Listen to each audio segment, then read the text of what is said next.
साहबी रसूल हज़रत अब्दुल्ला बिन मसूद फरमाते हैं, एक दिन हम बारगाह रिसालत में हाज़िर थे। इतने में एक शख्स आया, उसने जब हमें देखा तो अपनी सवारी से उतरा, पैदल चलते हुए हुज़ूर की बारगाह में हाज़िर हुआ। अर्ज़ की, या रसूल अल्लाह, मैं 9 दिन की दूरी से आया हूँ और 9 दिन का सफ़र मैंने बड़े जल्दी तय किया, 6 दिन में तय किया। मैं दिन में प्यासा रहा, रातों को जागता रहा, बड़ी तेज़ी से आपकी खिदमत में पहुँचा हूँ।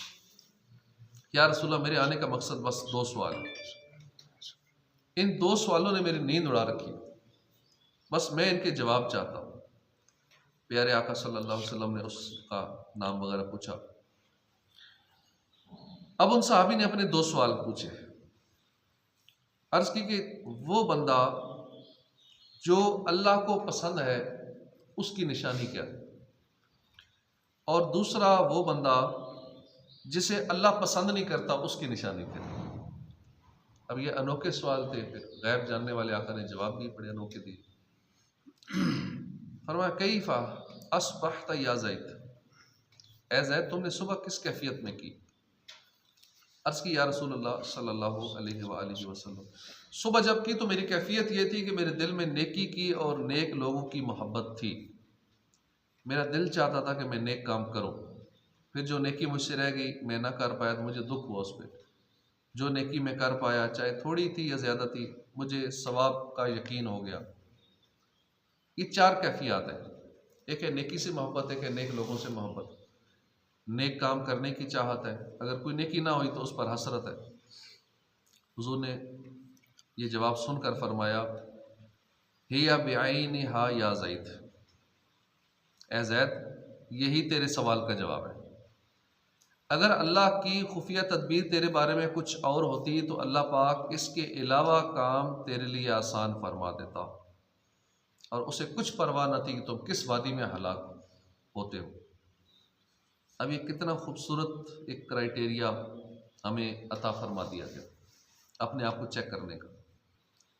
हम में से हर एक अब अपने आप को देख ले कि अल्लाह पाक मुझसे मोहब्बत करता है या नहीं। अब इस सवाल से और इस जवाब से हमारे लिए कितनी आसानी हो गई। हम अपनी कैफियत पे गौर करें, क्या हमारे दिल में नेकी की मोहब्बत है या नहीं। जिसके दिल में ये मोहब्बत है वो अल्लाह का पसंदीदा बंदा है। जो नेकी से मोहब्बत करता है, अच्छी बात, नमाज पढ़नी चाहिए, तहज्जुद पढ़नी चाहिए, दुरूद पाक पढ़ना चाहिए, नेक काम करने चाहिए। अगर उनकी मोहब्बत है इन चीज़ों की, फिर तो वो अच्छा आदमी है, अल्लाह उससे प्यार करता है, अल्लाह का पसंदीदा बंदा है। अगर इसका उल्टा है, गुनाहों में मज़ा आता है, गाने बाजे सुनने में मज़ा आता है, नमाज ना पढ़ने में मज़ा आता है, गुनाहों में दिल लगता है, नेकियों में दिल नहीं लगता, फिर समझो मामला उल्ट है। फिर अल्लाह उससे मोहब्बत नहीं फरमाता। जहाँ म्यूज़िक लगा हो तो उसको एंजॉय करना शुरू कर देगा, तो समझ जाए कि मेरे दिल में गुनाहों की मोहब्बत है ना, तो फिर अल्लाह का नापसंदीदा बंदा हूँ। इसी तरह गौर फरमाएं कि क्या हमारे दिल में नेक लोगों की मोहब्बत है, या माज़अल्लाह नेक लोगों से हम नफरत करते हैं। ये भी हमारे माशरे में आजकल बड़ा है। जो मजहबी हुलिया वाला हो, दाढ़ी वाला हो, सुन्नतों भरे लिबास वाला हो, दिल में उससे नफरत या दूरी या एक अजीब किस्म को उससे वो कतराते हैं, इस तरह का बात इजहार भी करते हैं। अमीर अहले सुन्नत फरमाते, एक बार मैं एक शादी में गया, किसी ने दावत दी हुई थी, जब अमीर अहले सुन्नत इमामत किया करते थे उस वक्त। तो ये नेक हुलिये में, सुन्नतों भरे लिबास में, सफ़ेद लिबास में मलबूस, दाढ़ी मामे वाले, तो अब उनको दरवाजे पर ही गार्ड ने रोक लिया। हालांकि दावत पे बुलाए गए थे, बकायदा जिनकी शादी वगैरह थी उन्होंने खुद दावत दी थी, लेकिन बाहर जो गार्ड वगैरह थी, अब उन्होंने कहा ये कहाँ से, बाकी सारे जर्क पर्क लिबास में बड़े तैयार शर होके लश पश थी, ये बंदा सफ़ेद कपड़े पहने हुए, सुन्नत के मुताबिक खुले खुले कपड़े, दाढ़ी इमामा और चादर ली हुई, एक अजीब बंदा कौन है, उधर साइड पर रोक लिया। अब आप कहते हैं मैं बड़ा परेशान हुआ, कितनी एक तो इंसल्ट भी फील होती है और बड़ा होता है, महसूस होता है। इतने में शुक्र है जिसने बुलाया था वो कहीं करीब ही खड़ा था, उसने देख लिया तो उसने फिर अंदर बुलाया। तो लोगों की ये कैफियत है कि कपड़ों को देख के अंदाज़ा लगाते हैं कि ये फंक्शन में एक दावत पे नहीं आई है, वैसे को मांगने वाला है, पता नहीं कौन आ गया, किस मकसद के लिए। तो नेक लोगों की मोहब्बत, एक तो नेकी की मोहब्बत और दूसरा नेक लोगों की मोहब्बत।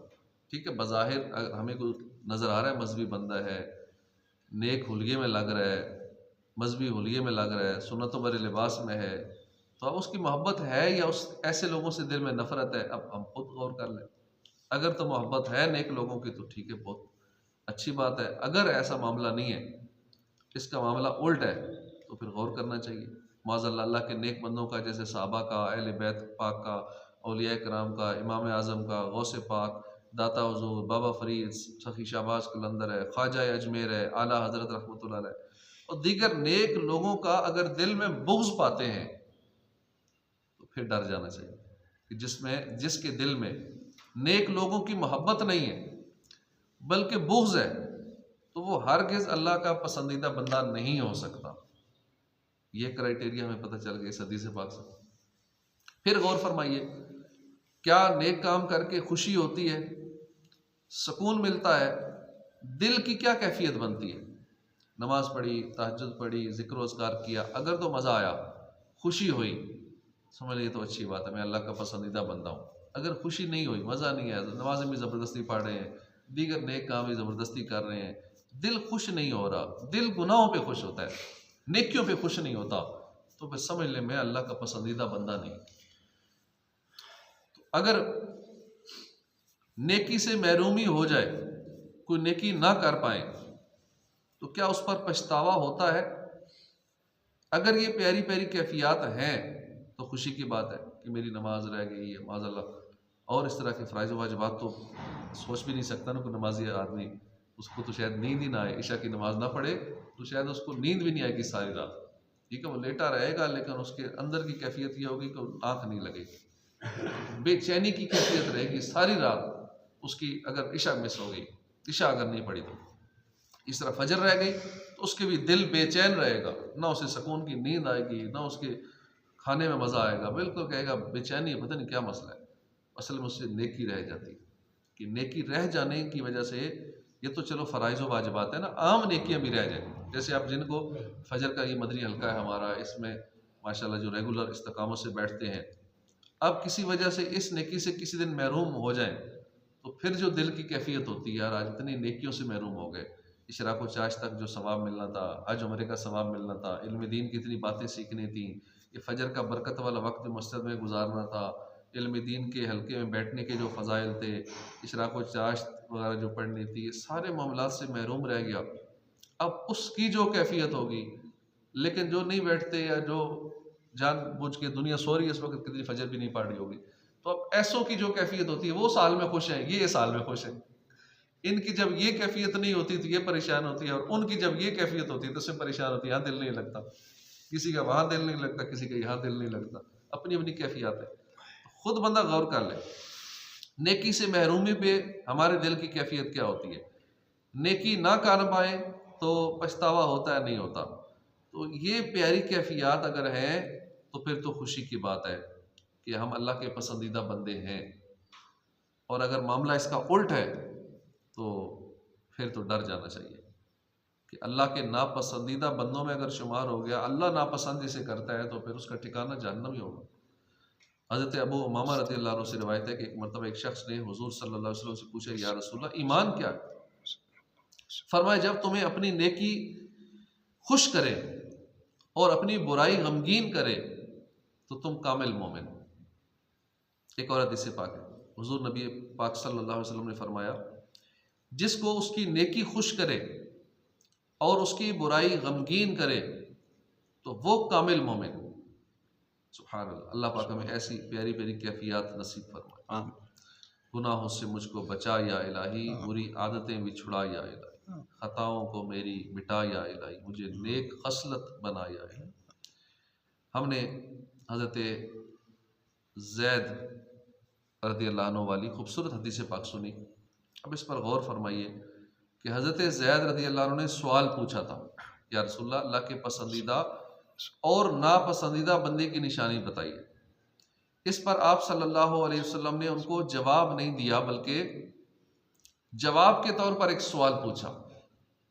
वो सवाल क्या था कि कैफ़ा अस्बहत या ज़ैद, ऐसा तुमने सुबह किस हालत में की थी। रसूल ज़ीशान सल्लल्लाहु अलैहि वसल्लम के इस प्यारे अंदाज को ज़रा समझने की कोशिश कीजिए।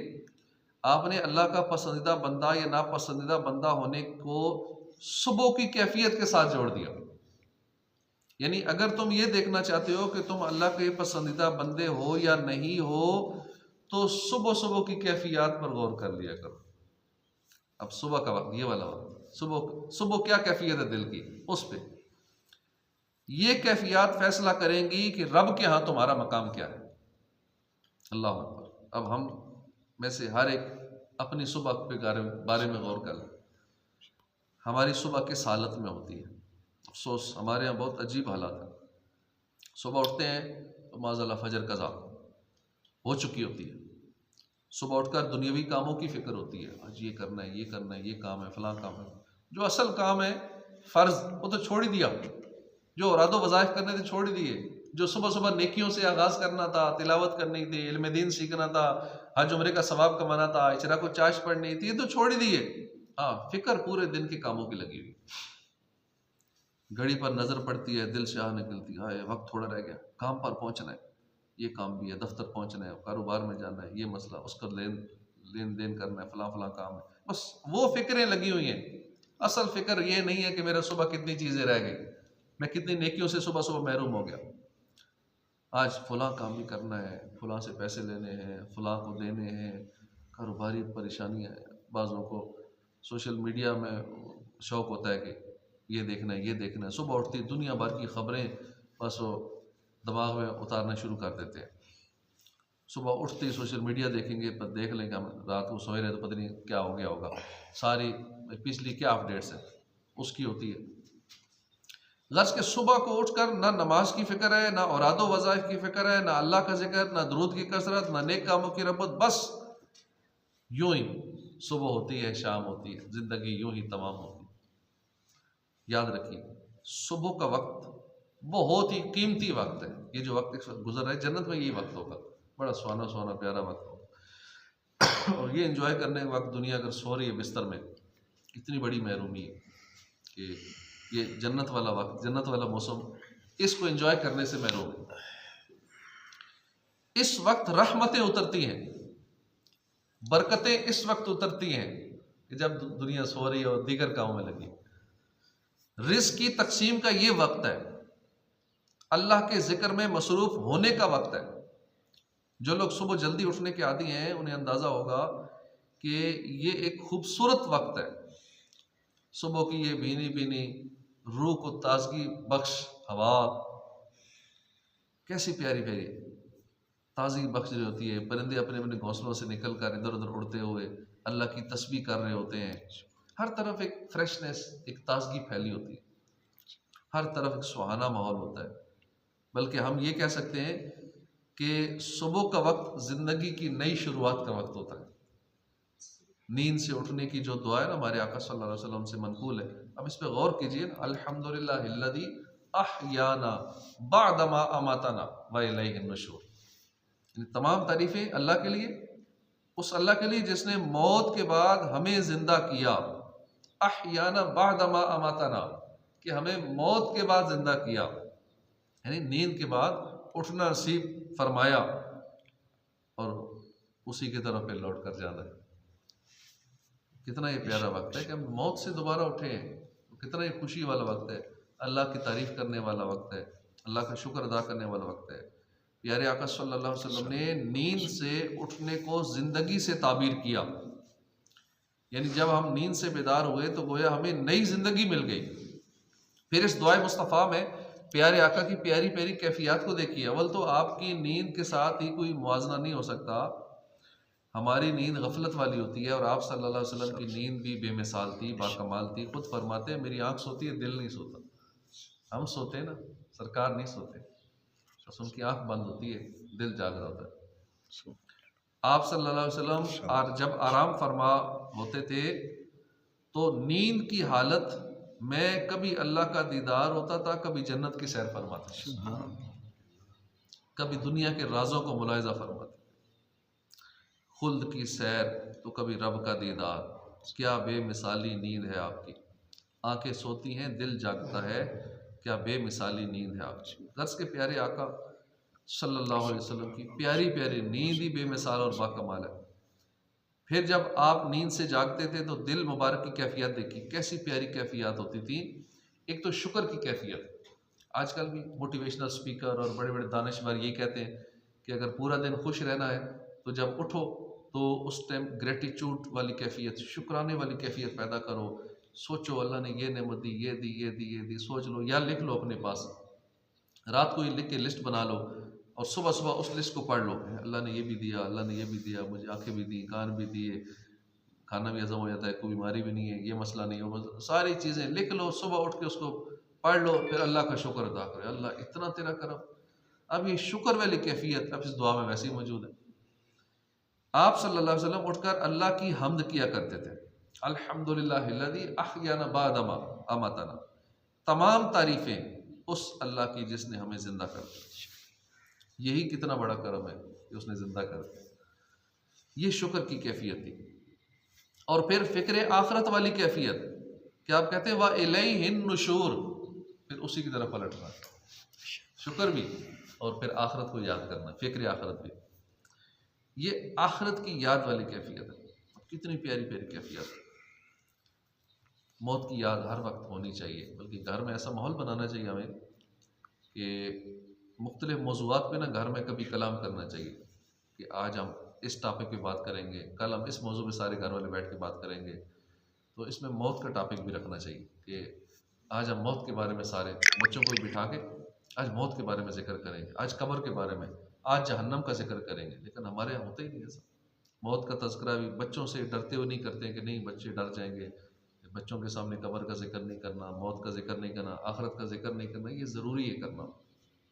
बच्चों को अभी से पता हो कि कब्र में भी जाना है, जहन्नम का सिलसिला भी है, पुल सिरात भी है, मीज़ान का सिलसिला भी है, आखिरत के बाद असल ज़िंदगी वो वाली है। ये बातें अभी से दिमाग में डालेंगे तो उसका फ़ायदा होगा, नुकसान नहीं। तो ये घर में मौजू होना चाहिए, आखिरत का, कब्र का, हशर का, इस पर गुफ्तगू करनी चाहिए। अब बच्चों के जहनों में सवालात उठेंगे, ठीक है, जितना खुद पता है उतना खुद कर लें, बाकी पूछ के किसी से बता दें।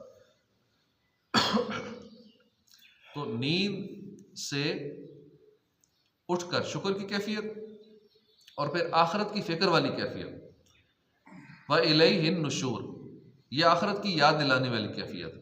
अब कैसी प्यारी कैफियत है। अर्थ के सुबह के वक्त की कैफियत बहुत अहम है। ये कैफियत हमारी शख्सियत को वाज़े करती है, इसलिए हमें अपनी सुबह के बारे में गौर करना चाहिए। उलमाए किराम फरमाते हैं कि सुबह के मामले में लोग तीन किस्म के हैं। एक किस्म के लोग वो हैं जिन्हें सुबह उठते ही माल कमाने की फिक्र लग जाती है, इतना कमाया, इतना आया, इतना गया, आज इतना कमाना है, ये करना है, यही फिक्र होती है सिर्फ। दूसरी किस्म के लोग वो हैं कि जिनका दिल सुबह ही से गुनाहों की तरफ माइल हो जाता है, उठते हैं तो गुनाहों की लज्जत की तरफ फिर लग जाते हैं, गुनाहों की सोचते हैं आज दिन में ये फराड करना है, ये करना है, ये करना है, ये गुनाह करना है। तीसरी किस्म के लोग वो हैं कि जो सुबह उठते हैं तो उनके दिल में आखिरत की फिक्र होती है, अल्लाह का कुर्ब पाने का शौक होता है। बस जो बंदा माल की फिक्र में सुबह करता है, वो अच्छा जितना भी कमा ले, जितनी मर्जी भाग दौड़ कर ले, खाएगा वही जो अल्लाह ने उसके मुकद्दर में होना वही। और जो बंदा गुनाहों की रग़बत दिल में लेकर उठता है, वो जिल्लत का सामना करता है। और वो खुश नसीब बंदा जो सुबह उठता है तो दिल में आखिरत की फिक्र होती है, अल्लाह का कुर्ब पाने की तलब होती है, अल्लाह पाक उसे रिस्क भी अता फरमा देता है, अपने रास्ते की तरफ हिदायत भी अता फरमा। हम देख लें कि हमने किस तरह सुबह करनी है, किस किस्म के लोगों में शामिल होना है, फिर उसके मुताबिक ही उसका रिजल्ट भी मिलेगा। रिज़्क़ की फ़िक्र है तो जब हम आखिरत वाली फ़िक्र रखेंगे तो अल्लाह का कुर्ब मिलेगा और रिज़्क़ भी अल्लाह अता फरमा देगा और आसान रिज़्क़ अता फरमाएगा। एक तो तन रिज़्क़ मिल जाना और बड़ा मुश्किल से सारा दिन काम कर करके सुबह से शाम तक लगे, इतनी टेंशनों के बाद रिज़्क़ मिलता है, और एक है रिज़्क़ उसको इतना आसानी से मिल जाता है। तो आसान रिज़्क़ हलाल अल्लाह पाक ऐसे को अता फरमा देगा। लेकिन अगर उसके दिल में आखिरत की फ़िक्र होगी, सुबह उठने में बड़ी, जब तहज्जुद के लिए बंदा उठता है तो बड़ी सुस्ती की कैफियत, ना जाने इतना मुश्किल होता है, शैतान इतने वार कर रहा होता है कि बड़ी अजीब कैफियत होती है, एक जंग चल रही होती है नफ्स और शैतान की। रमज़ान में तो कैद था, बहुत आसानी थी, लेकिन उस टाइम भी गाफिल लोगों ने कितने पढ़ते होंगे, अक्सरियत नहीं पढ़ती होगी कि गालिब गुमान है। हालांकि उठना वैसे ही होता है, स्पेशल नहीं उठना रमज़ान में, सैरी करनी है, लेकिन अक्सरियत तहज्जुद नहीं पढ़ती थी। तो अब तो वैसे ही शैतान आज़ाद हो चुका है, कहाँ उठने देता है, बिस्तर से पहली बात उठने नहीं देगा। तो इसके लिए रात से ही अब प्रोग्रामिंग कर रहे हैं, ये प्रोग्रामिंग का दौर है। इस दौर में कहते हैं ना, ज़्यादा जिसने माल भी कमाना है तो वो भी प्रोग्रामिंग सीखे। एलन मस्क है तो ये फलां फलां है, जितने भी हैं ये फेसबुक वाले तो गूगल वाले, ये सब प्रोग्रामिंग ही थे ना। इन्होंने प्रोग्रामिंग सीखी, किसी ने 12 साल में सीखी, किसी ने 15 साल में सीखी, और इस वक्त दुनिया के टॉप 10 अमीर तरीन लोगों में शुमार हो रहे हैं। और मुसलमान इन सारी चीज़ों में पीछे हैं, मार खा रहे हैं दुनिया भर में।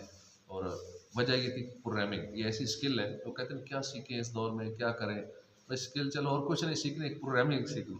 अब प्रोग्रामिंग बहुत कुछ आ जाता है, ऐप डेवलपमेंट है तो उसमें, वेब डेवलपमेंट है तो उसमें बहुत सारी और डिटेल है। अपने बच्चों को सिर्फ एक स्किल यही सिखा दे तो ये दौर ही प्रोग्रामिंग है। आजकल सारी गाड़ियाँ जो फ्यूचर हमारी, वो सारी प्रोग्रामिंग वाली आ रही है। टेस्ला की गाड़ियाँ और एलन मस्क ने जो बनाई है, तो एलन मस्क ने भी प्रोग्रामिंग ही सीखी थी 12 साल की उम्र में, तब दुनिया का अमीर तरीन आदमी बना। तो इस दौर में अगर कोई माल कमाना चाहता है तो वो प्रोग्रामिंग में है। अरब अगर वो चाहता है कि डेली के करोड़ों कमाओ, तो ये प्रोग्रामिंग हम अपने रात को दिमाग में पहले से फीड कर दें कि सुबह सुबह मैंने तहज्जुद पढ़नी है, मैंने सुबह सुबह ये काम करने हैं। अगर पहले से प्रोग्रामिंग होगी ना तो हमारा दिमाग भी उसके मुताबिक पे चलता है। अगर नियत ही नहीं की होगी रात को ही, बड़ा फिर और मुश्किल हो जाएगा। प्रोग्रामिंग भी कर दी, नियत भी कर ली, रात जल्दी भी सोए, खाने पीने में भी एहतियात किए, सारे मामलात किए, फिर भी सुबह शैतान तो फिर भी वार करेगा अपना। अब उससे फिर भी लड़ना है, बहुत सारी कैफियत सोचनी है, शैतान से सवाल जवाब होंगे, वो रोकेगा नहीं। उठना, नींद आई हुई है, थकावट है, चलो कल कर लेंगे, कल कर लेंगे। उसे बताएं यार, मुझ पे अल्लाह ने इतना करम किया, मैं उसका क्या शुक्र अदा ना करूं, मुझे इतनी नेमतें अता फरमाई है, उस पर शुक्र अदा ना करूं तहज्जुद के 2 रकातें अदा करके। ये तहज्जुद मुझे जहन्नम की आग से बचा लेगी। तहज्जुद के फ़ज़ाइल पे गौर करें कि थोड़ी सी ये सुस्ती उड़ा के अगर मैं ये थोड़ी सी तकलीफ़ ये बर्दाश्त कर लूँगा तो इसके बदले में मुझे क्या कुछ मिलेगा। इस वक्त सारी दुनिया सो रही है, मेरे रब की रहमत जोश पर है। मैं जब अल्लाह की बारगाह में खड़ा हूँगा तो कितना अल्लाह मेरी बात सुनेगा, मेरी दुआएं कबूल करेगा, मेरी कितनी बिगड़ियाँ बन जाएंगी, मेरे कितने मसले हल हो जाएंगे। तो ये मुकालमा कुछ देर चलाना पड़ेगा, इतना आसान नहीं उठना। ये थोड़ी देर क्या कहते हैं मुनाजरा होगा शैतान, नफ्स शैतान से, तो फिर शायद हिम्मत करके आप जीत जाएँ और उठने में कामयाब हो जाए। और फिर आस्ता आस्ता आदत जब बन जाएगी, बंदा कोई भी अमल जब 40 दिन लगातार करता है फिर उसकी फितरत में, आदत में शामिल हो जाता है। तो शुरू में कोई भी नेकी है तो ज़रा मुश्किल से नफ्स पे जबर करके ये करनी पड़ती है। तो अल्लाह पाक हमें तहज्जुद गुज़ार बनाए, नेक अमाल करने की तौफीक अता फरमाए। क्योंकि सुबह का टाइम बड़ा है, चूँकि सुबह उठना है, तहज्जुद से अगर आगाज़ होगा तो बाकी सारे मामलात इंशाल्लाह आसान हो जाएंगे। तो हमें अपनी सुबह की कैफियत और सुबह की आदत पर गौर करना चाहिए। जैसी हमारी सुबह गुजरेगी सारा दिन हमारा वैसा ही गुजरेगा। यार आका सल्लल्लाहु अलैहि वसल्लम, सहाबा कराम, नेक लोगों की सुबह की क्या कैफियत होती थी। साहबी रसूल है अबू हुरैरा रज़ियल्लाहु अन्हु फरमाते, एक मरतबा सुबह का वक्त था, हज़रत अबू बकर सिद्दीक़ रज़ियल्लाहु अन्हु बारगाह रिसालत में हाज़िर हुए, अर्ज़ की या रसूलल्लाह सुबह कैसे फरमाई। इरशाद फरमाया कि यानी मेरी सुबह इस शख्स से बेहतर हुई जिसने ना तो रोज़े की हालत में सुबह की, ना मरीज़ की याद की, ना ही जनाजे में शरीक हुआ। सुभान अल्लाह, कैसी प्यारी सुबह कि आका करीम की हर अदाई निराली है, हर मौके पे उम्मत की रहनुमाई की जाती है। आपने गोया कि हमें तरगीब दिलाई है कि अच्छी सुबह उसकी होती है जो सुबह सुबह उठकर रोज़ा रखता है, मरीज़ की याद करता है, सवाब कमाने के लिए जनाजे में शिरकत करता है, उसमें रग़बत दिल में रखता है कि मैं अब ये करूँगा, आज मैं जनाजे में शिरकत करूँगा, आज मरीज़ की याद करूँगा, आज मैं ये नेक अमल करूँगा, आज पूरा दिन मैं अपने पूरे जिस्म को, हाथों को, आँखों को, कानों को, पूरे जिस्म को गुनाहों से बचाऊँगा, नेक अमल करूँगा। अब ये जितनी नेक कैफियत उसके दिल में होगी उसकी उतनी अच्छी सुबह। अल्लाह पाक हमें ऐसी ही सुबह करने की तौफीक अता फरमाए। आमीन बिजाह नबी अमीन सल्लल्लाहु अलैहि वसल्लम।